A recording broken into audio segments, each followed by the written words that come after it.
നമസ്കാരം. മലയാളി വാർത്ത ഇൻസൈഡിലേക്ക് സ്വാഗതം. ഫെഡറൽ ബാങ്ക് പോട്ട ശാഖയിൽ നിന്ന് 15 ലക്ഷം രൂപ കവർന്ന കേസിൽ ഞായറാഴ്ച അറസ്റ്റിലായ പോട്ട ആശാരിപ്പറമ്പ് സ്വദേശി റിജോ ആന്റണി ഒറ്റയ്ക്കാണ് കവർച്ച നടത്തിയത് എന്ന് പോലീസിനോട് വീണ്ടും ആവർത്തിക്കുകയാണ്. ഒറ്റയ്ക്ക് തനിക്ക് തോന്നിയ ഒരു ബുദ്ധിക്ക് പുറത്ത് ചെയ്തു പോയതാണ് ഈ തെറ്റ് സാറേ, പറ്റിപ്പോയി സാറേ എന്ന് പറഞ്ഞുകൊണ്ട് കഴിഞ്ഞ ദിവസം കസ്റ്റഡിയിലിരിക്കെ ഇയാൾ പൊട്ടിക്കരയുകയുണ്ടായിരുന്നു. സത്യത്തിൽ ഇയാൾ പൊട്ടിക്കരഞ്ഞ പറ്റിയ തെറ്റാണ് എന്ന് ഓർത്ത് കരഞ്ഞതിൻ്റെതാണോ എന്നറിയില്ല, അല്ലെങ്കിൽ ഇത്രയും കഷ്ടപ്പെട്ട് ചെയ്തിട്ട് പോലീസിൽ പിടിക്കപ്പെട്ടല്ലോ എന്നുള്ളത് ഓർത്തിട്ടാണോ എന്നറിയില്ല, തന്റെ മക്കളുടെ ഭാവി ഓർത്തിട്ടാണോ എന്നറിയില്ല, ഇയാൾ പോലീസ് കസ്റ്റഡിയിൽ പൊട്ടി കരയുന്നുണ്ട്. ഈ ദൃശ്യങ്ങൾ പുറത്തു വരുമ്പോൾ ആദ്യമായിട്ട് ഒരു കള്ളനോട് സഹതാപം തോന്നുന്നു എന്നും ഇയാളുടെ ചിത്രങ്ങൾ ഇനി കാണിക്കരുത് എന്നും അനവധി കമന്റുകൾ വരുന്നുണ്ട്. ശരിയാണ്, നമ്മളെല്ലാം മനുഷ്യന്മാരാണ്. ഒരു മനുഷ്യനോട് പെട്ടെന്ന് ദേഷ്യം തോന്നുകയും സന്തോഷം തോന്നുകയും സഹതാപം തോന്നുകയും ഒരു അടി കൊടുത്തേക്കാമെന്ന് തോന്നുകയും ഒക്കെ ചെയ്യാറുണ്ട് ഒരേ നിമിഷത്തിൽ തന്നെ. അതേ രീതി തന്നെയാണ് ഇവിടെയും ഇപ്പോൾ ഉണ്ടായിരിക്കുന്നത്. സത്യത്തിൽ ഇയാൾ ചെയ്തിരിക്കുന്നത് മഹാപാതകം തന്നെയാണ്. സ്വന്തം മക്കളുടെ പ്രായമോ അവരുടെ ഭാവി ജീവിതത്തെക്കുറിച്ച് പോലും ഓർക്കാതെ ഇയാൾ പോയിരിക്കുന്നത് മോഷ്ടിക്കാനാണ്. 15 ലക്ഷം രൂപയാണ് ഇയാൾ മോഷ്ടിച്ചിരിക്കുന്നത്. കൃത്യമായ പ്ലാനോട് കൂടി നടത്തിയ ഒരു കൊള്ള എന്ന് തന്നെ പറയാം. അതായത് ദിവസങ്ങളോളം തന്റെ സ്വന്തം ബാങ്ക് അക്കൗണ്ട് ഉള്ള ബാങ്കിൽ പോകുകയും ഉച്ചയ്ക്കൊക്കെ തന്നെ അവിടെ ഏത് സമയത്താണ് അവിടെ ആളില്ലാത്തതെന്ന് തിരിച്ചറിയുകയും അതേ രീതി പ്ലാൻ ചെയ്യുകയും ഒക്കെ ചെയ്ത് എക്സിക്യൂട്ട് ചെയ്യുകയും ഒക്കെ ചെയ്ത ഈ ഒരു കള്ളൻ എന്ന് പോലീസ് പറഞ്ഞ ഈ റിജോ ആന്റണി പൊട്ടിക്കരയുമ്പോൾ റിജോ ആന്റണിക്ക് സഹതാപം പറയാനും റിജോ ആന്റണി കുറ്റപ്പെടുത്തുന്നതും രണ്ട് തട്ടിൽ നിൽക്കുകയാണ് സമൂഹ മാധ്യമങ്ങളുടെ കമന്റുകൾ. ഇത് റിജോ ആന്റണിയോട് സഹതാപം തോന്നുന്നു എന്ന് പറയുമ്പോൾ അതേ സഹതാപം തോന്നുന്നു എന്ന് പറയുന്ന ഒരു വിഭാഗവും, മറിച്ച് അയാൾ ചെയ്തത് മഹാ അപരാധമാണ്, അയാളോടൊന്നും സഹതാപം തോന്നിയിട്ട് ഒരു കാര്യവുമില്ല എന്ന് പറയുന്ന മറുവിഭാഗവും ഉണ്ട്.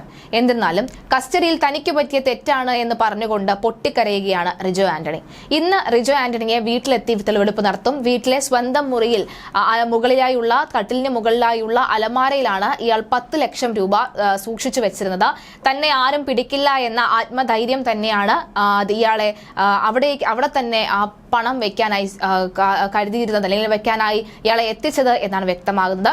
എന്തായാലും പുറത്തുനിന്നും മറ്റാരുടെയും സഹായം ഇയാൾക്ക് ലഭിച്ചിട്ടില്ല എന്ന് വ്യക്തമാവുകയാണ്. പ്രതിയിൽ നിന്നും ശാസ്ത്രീയ തെളിവുകൾ ശേഖരിക്കുകയാണ് പോലീസ് അറിയിച്ചിട്ടുണ്ട്. 2 ദിവസത്തേക്കാണ് പ്രതിയെ പോലീസ് കസ്റ്റഡിയിൽ വിട്ടത്. ഇന്ന് വൈകിട്ടോടുകൂടിയോ നാളെ രാവിലെയോ ഒക്കെ തന്നെ തിരികെ ഹാജരാക്കും. പോട്ടയിലെ ബാങ്ക് കവർച്ച കേസിലെ പ്രതി റിജോ ആന്റണിയെ ചാലക്കുടി 1ാം ക്ലാസ് മജിസ്ട്രേറ്റ് കോടതിയാണ് 2 ദിവസത്തെ പോലീസ് കസ്റ്റഡിയിൽ വിട്ടത്.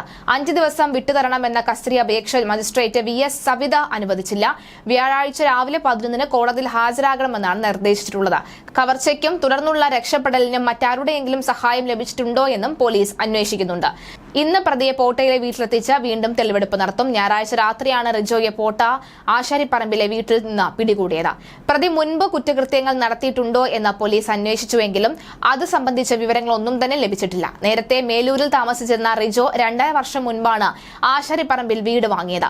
70 ലക്ഷം രൂപയ്ക്കാണ് 10 സെന്റ് സ്ഥലവും വീടും വാങ്ങിയത്. ഇതിൽ 40 ലക്ഷം രൂപ കടമുണ്ടായിരുന്നുവെങ്കിലും കുവൈറ്റിൽ നഴ്സായ ഭാര്യയാണ് ഇതിന്റെ മാസ അടവ് നടത്തുന്നത്. 2 ലക്ഷത്തിലേറെ രൂപ മാസവേതനമുള്ള ഭാര്യ 40,000 രൂപയാണ് മാസം തോറും അയച്ചു കൊടുക്കുന്നത്. എന്നാൽ പ്രതിയുടെ ദൂർത്ത് കാരണം കൂടുതൽ കടം കയറി. ഇത് വീട്ടാനാണ് കവർച്ച ആസൂത്രണം ചെയ്തത് എന്നാണ് റിജോയുടെ മൊഴി.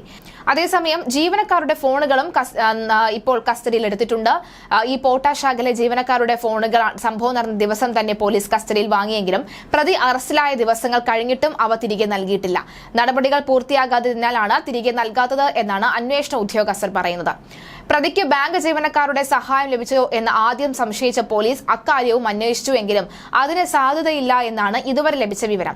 എന്നാലും ഈ ഫോണുകളിലേക്ക് എത്തിയ കോളുകളും സന്ദേശങ്ങളും പോലീസ് വീണ്ടും പരിശോധിക്കുന്നുണ്ട്. പ്രതിയുടെ ഫോൺ കസ്റ്റഡിയിലെടുത്ത പോലീസ് അതിലേക്ക് എത്തിയ കോളുകളും സന്ദേശങ്ങളും കൂടി വിശദമായി തന്നെ പരിശോധിക്കുന്നുണ്ട്. എന്തായാലും നിലവിലെ സാഹചര്യത്തിൽ ഇയാളെ ഇപ്പോൾ വീട്ടിലേക്ക് എത്തിച്ചിട്ടുണ്ട്. വീട്ടിൽ തെളിവെടുപ്പ് നടത്തുകയാണ്. എന്തായാലും ഒരു പൊട്ട ബുദ്ധിക്ക് തോന്നി, അതായത് തന്റെ ഭാര്യ അവിടെ കിടന്ന് കഷ്ടപ്പെട്ട് ഉണ്ടാക്കിയ ഓരോ പണവും കടം തീർക്കാനായി നാട്ടിലേക്ക് അയക്കുമ്പോൾ 4ാം ക്ലാസ്സിൽ പഠിക്കുന്ന മകളുടെ ആദ്യ കുർബാനയ്ക്കായി ഏപ്രിലിൽ ഭാര്യ നാട്ടിലെത്തും. ഭാര്യയുടെ അനവധി സ്വർണ്ണാഭരണങ്ങൾ പണയത്തിലാണ്, അത് എടുത്തു നൽകേണ്ടതുണ്ട്. മാത്രമല്ല കടം വീട്ടാനായി ഭാര്യ അയച്ച 1 രൂപ പോലും തിരികെ കടം വീട്ടിയിട്ടില്ല. അതിനെക്കുറിച്ചുള്ള ആളുകളുടെ അന്വേഷണം അന്വേഷണം ഒക്കെ തന്നെ ഭാര്യ അറിയും. അതിനെയൊക്കെ ഭയന്നാണ് ഇയാൾ ഇത് ചെയ്തിരിക്കുന്നത്. എന്നിരുന്നാലും ഇയാളുടെ കരയുന്ന ദൃശ്യം, പൊട്ടിക്കരയുന്ന ദൃശ്യം കാണുമ്പോൾ സത്യത്തിൽ ഒരു പാഠം കൂടിയാണ്. അതായത് സ്വന്തം വര പറഞ്ഞ് ചിലവാക്കിയില്ല എന്നുണ്ടെങ്കിൽ മദ്യത്തിന് പുറത്ത് തോന്നുന്ന ഓരോ സംഭവ വികാസങ്ങളും ചെന്ന് അവസാനിക്കുന്നത് സ്വന്തം ഭാവി മാത്രമല്ല, സ്വന്തം കുടുംബത്തിന്റെയും മക്കളുടെയും ഭാവി കൂടിയാണ് നശിപ്പിക്കുന്നത്. അവരുടെ ജീവിതമാണ്. അവർക്ക് ഇപ്പോൾ ഈ റിജോയുടെ മക്കൾക്ക് ഉണ്ടായിരിക്കുന്ന മെന്റൽ ട്രോമ, ഈ ദുഃഖം, അത് എപ്പോഴാണ് മാറുക എന്ന് ഒരിക്കലും ഇനി പറയാൻ സാധിക്കുകയില്ല. നാട്ടിലേക്ക് ഭാര്യ ഇനി വരുന്നില്ല എന്നാണ് പറയുന്നത്. പോലീസ് ഫോണിൽ വിളിച്ച് വിശദാംശങ്ങൾ തിരക്കിയെന്നാണ് മനസ്സിലാകുന്നത്.